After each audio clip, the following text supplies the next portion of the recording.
Saudara Mabes TNI melalui Kapuspen TNI menegaskan jika vaksin Nusantara bukan program dari TNI. Namun Kapuspen TNI menegaskan tetap mendukung setiap inovasi terkait vaksin COVID-19. Menurut Kapuspen TNI Maijen Aham Riyad, vaksin Nusantara besutan mantan Menteri Kesehatan Terawan Agus Putranto bukan program dari Mabes TNI. Kapuspen TNI juga menyebut TNI tetap mendukung semua program pengembangan vaksin COVID-19 selama memenuhi kriteria dan persyaratan dari BPOM. Bahwa program vaksin Nusantara bukanlah program dari TNI. Namun demikian, sesuai dengan sikap pemerintah terkait berbagai bentuk inovasi dalam negeri seperti vaksin dan obat-obatan untuk penanggulangan COVID-19, maka TNI akan selalu mendukungnya dengan catatan telah memenuhi kriteria dan persyaratan yang telah ditetapkan oleh Badan Pengawas Obat dan Makanan (BPOM), sehingga ada 3 kriteria penting yang harus dipenuhi, yaitu keamanan, efikasi, dan kelayakannya. Direktur Pelayanan Kesehatan RSPAD Gatot Subroto memastikan pengembangan vaksin Nusantara tidak dipindah ke RSPAD Gatot Subroto. Sebelumnya, sejumlah tahap dilakukan RSUP Pusat Dr. Karyadi, Semarang, Jawa Tengah. RSPAD memastikan hanya melakukan pengambilan sampel sel dendritik yang menjadi bahan dari vaksin Nusantara. Sebetulnya ini yang di RSPAD ini bukan dipindah atau tidak dipindah sebetulnya. Ini adalah penelitian mengenai dendritik, vaksin dendritik gitu ya. Di RSPAD mengatakan itu, tapi tidak melanjutkan sebetulnya, bukan dipindah dan sebagainya. Jadi RSPAD memang mengadakan penelitian mengenai dendritik vaksin tersebut. Dendritik vaksin tersebut mengadakan penelitian dan nanti penelitiannya tentu akan dilaksanakan oleh tim peneliti gitu ya. Bukan dipindah ini istilahnya. Ya, siap, ini hanya penelitian untuk vaksin dendritik, terutama untuk dalam penanganan COVID dalam hal ini, jadi vaksin dendritik untuk COVID. Mabes TNI sudah angkat bicara terkait dengan vaksin Nusantara dan pro kontra dari vaksin Nusantara ini akan kami bahas bersama pengamat militer dan pertahanan Koni Rahakundini Bakri. Selamat sore, Bu Koni. Selamat sore. Di tengah kontroversi pro dan kontra vaksin Nusantara, akhirnya Mabes TNI angkat bicara, menyatakan dengan tegas bahwa ini bukan program dari TNI. Di mana posisi dari TNI sebenarnya di pro dan kontra juga kontroversi ini, Bu Koni, menurut Anda?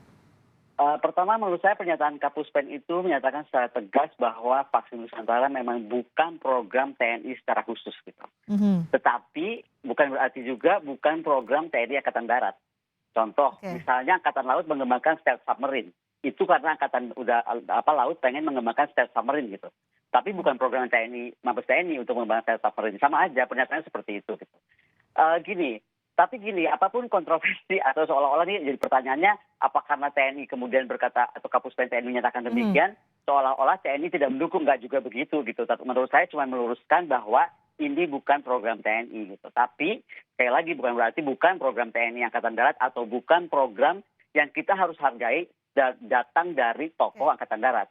Saya ini mesti luruskan ini karena begini. Yang kita patut dorong dan hargai dari ide serta semangat dari Dr. Terawan, menurut saya adalah timnya dan Dr. Terawan itu ingin sekali mewujudkan kedaulatan vaksin. Itu dulu yang paling penting. Bahwa kemudian data praklinis vaksin ini masih terbatas, bahwa kemudian masih belum lengkap, itu artinya bukan tidak ada, gitu kan? Makalahnya juga belum dipublikasikan misalnya, atau belum dipublikasikan secara banyak, tinjauan keamanan masih dianggap kurang misalnya, keamanannya, kesesuaiannya. Sekali lagi kalau masih terbatas, bacanya terbatas, bukan tidak ada. Jadi jangan sampai diambil dengan kontroversi yang ramai di masyarakat ini seolah-olah ini nggak benar atau ini nggak bagus kemudian nggak boleh. Itu dulu Mbak. Jadi bahwa belum ada, belum siap, belum cukup banyak itu bukan berarti tidak ada. Jadi itu dulu patut dasar kita berpikir. Kedua gini, kenapa sih tiba-tiba misalnya jadi muncul gitu kan? Intinya gini, virus COVID-19 ini sudah secara pertahanan keamanan sudah bahaya sekali, mengganggu akibat virus ini, dampak pandemi itu akan sangat berbahaya. Makanya yang kita takutkan misalnya menjadi wabah seperti misalnya di Eropa tahun berapa tuh ya, abad ke-13 kalau nggak salah ya, bubonic virus. Itu 7 tahun, Mbak, menghancurkan 60% penduduk Eropa. Kemudian flu Spanyol, itu 2 tahun menghajar dunia dan kemudian orang tertaki-taki. Nah, makanya manusia itu kemudian kita nih semua menjadi bagian dari masyarakat yang sebenarnya ingin mempunyai masa depan dan kita ingin bangkit bahwa kita itu tidak kalah, tidak bisa dijungkir-balikan oleh namanya mikroorganisme atau submikroskopis gitu. Nah, makanya kemudian kemana mereka larinya? Kalau ada masalah seperti ini negara larinya kemana? Nggak ke tentara, nggak kemana. Bahwa kemudian ada tentara yang juga ilmuwan dan juga peneliti namanya Dr. Terawan, dan dia itu mau mengabdikan mempelajari penyakit atau kemudian menyembuhkannya. Dia kan bukan cuma kali ini aja. DSA yang untuk kepala itu Dr. Terawan juga memberi terobosan. Nah, jadi intinya ini dulu yang dihargai bahwa ada ilmuwan yang mau berbuat. Nah, kemudian gini, kita ini mesti tahu ya, kita tuh hidup di masyarakat dan negara yang apresiasinya terhadap pengetahuan, terhadap penelitian, terhadap pengembangan itu masih sangat kurang. Kenapa saya bisa bilang begitu? Karena Indonesia itu data R&D-nya, biaya R&D bangsa sebesar ini, itu hanya 0,266 PDB. Saya bandingkan dengan Malaysia yang sampai 1,5, 1,44. Nah, artinya yang kita mesti hargai dari Dr. Terawan dan timnya adalah beliau ini udah hero gitu. Mendobrak masalah ini di luar dana yang sangat sedikit tadi, dia mencari terobosan. Terobosannya dari mana? Ya kan? Dia menghabiskan penelitiannya ini misalnya bersama-sama tidak bersama-sama dengan vaksin merah putih yang dikembangkan oleh Tapi Bu Kony, memang mengembangkan vaksin dalam negeri ini patut didukung. Saya mengutip apa yang dikatakan oleh Ketua PBID, Daeng M. Fakih, memang harus didukung. Tapi jangan lupa untuk menjadi prioritas adalah prosedur dan protokol keamanan serta keselamatan untuk bisa mengembangkan vaksin ini. Yang menjadi kontroversi kan karena ada tahapan yang dilompati oleh vaksin Nusantara ini. Sehingga dianggap ini tidak sesuai dengan kaidah keilmuan yang sesuai dengan standar internasional. Gini, karena saya bukan dokter dan saya bukan ahli peneliti vaksin, saya mau bicara dari faktor menurut saya yang dilompatinya di mana saya nggak tahu. Tapi yang pasti begini, ada anggapan karena namanya Nusantara maka ini seolah-olah vaksinnya ini adalah buatan kita sendiri. Padahal ini dikembangkan dari sebuah perusahaan bioteknologi, ya setahu saya ini ya, berpusat di Irvine, di Amerika Serikat. Apa sih dia itu? Nah, teknologinya ini berbasis dari teknologi yang sebenarnya mendasari imunoterapi untuk kanker. Jadi misalnya kanker itu kemudian darah itu dilatih atau badan itu dilatih untuk melahirkan kekebalan dan kemudian intinya supaya efek samping obat itu tidak ada. Nah, imunoterapi kanker ini namanya sel T rekayasa. Ini sebenarnya membawa antigen chimeric atau istilahnya itu CAR.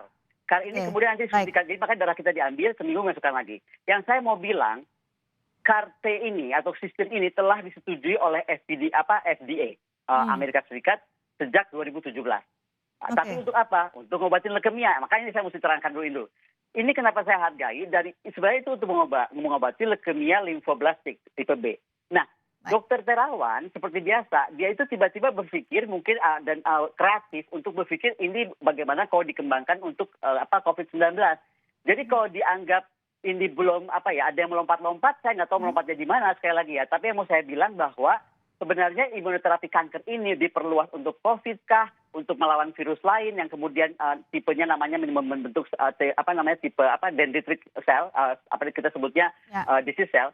Itu sebenarnya adalah ide menarik gitu loh. Jadi sekali lagi, bagaimana Dr. Terawan datang dengan pemikiran ide vaksin berbasis DC ini untuk tadinya buat kanker, dirubah ke teknologi untuk vaksin Nusantara. Jadi masalahnya adalah apa? Kan gitu. Masalahnya, saya rasa ini akan mahal.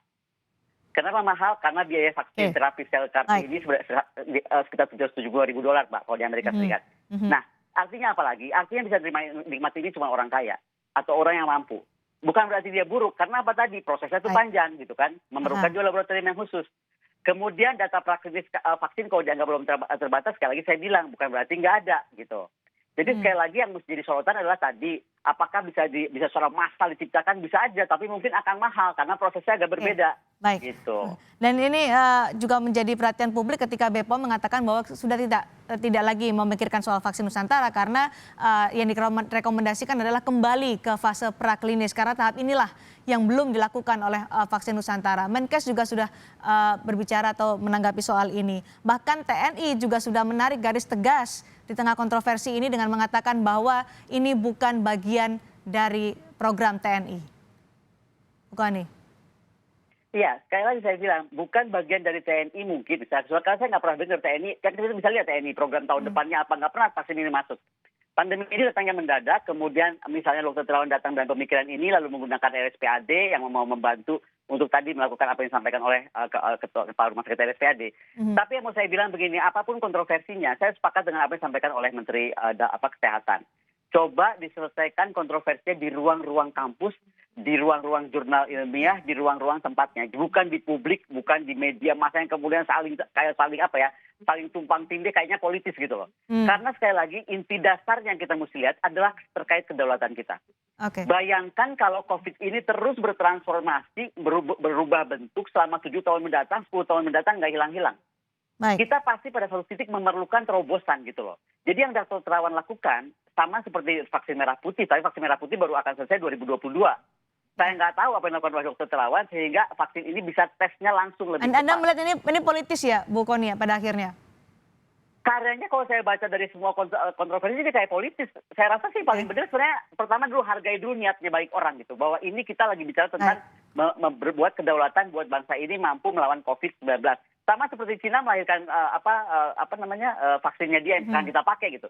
Kenapa kita nggak berpikir melahirkan vaksin kita sendiri gitu? Oke. Tapi sekali lagi kendalanya adalah vaksin ini akan eksklusif karena tadi dengan caranya. Baik. Itu aja bedanya gitu. Dan itu tapi sekali lagi tidak berarti bahwa Pak Abu Rizal Bakri, Pak Dahlan Iskan, Anang Asanti yang mau menjadi sukarelawan seolah-olah bukan pahlawan. Menurut saya mereka pahlawan loh. Baik. Dalam kondisi vaksin seperti itu sudah mau dicobakan ke mereka. Ya, kita juga tidak bisa lepas dari TNI tadi yang menyampaikan sikap mereka terhadap dengan vaksin Nusantara ini. Yang menyatakan bahwa TNI akan mendukung. Tapi dengan catatan jika vaksin ini telah memenuhi kriteria dan persyaratan ditetapkan oleh BPOM. Menurut Anda di mana posisi TNI atau TNI pada saat ini ketika menyatakan itu?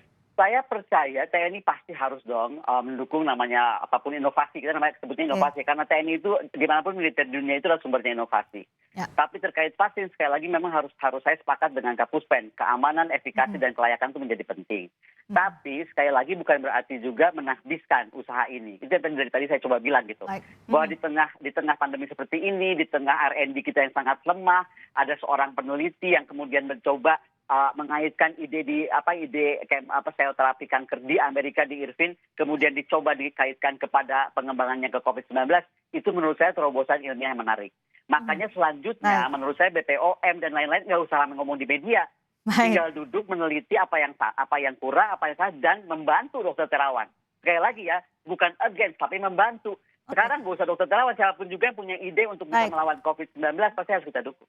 Baik, Bu Kony, ini akan diuji secara ilmiah di jurnal ilmiah seperti yang dinyatakan oleh Menteri Kesehatan terkait dengan kontroversi vaksin Nusantara ini. Terima kasih Bu Kony sudah berbagi pandangan bersama kami di Kompas Petang hari ini.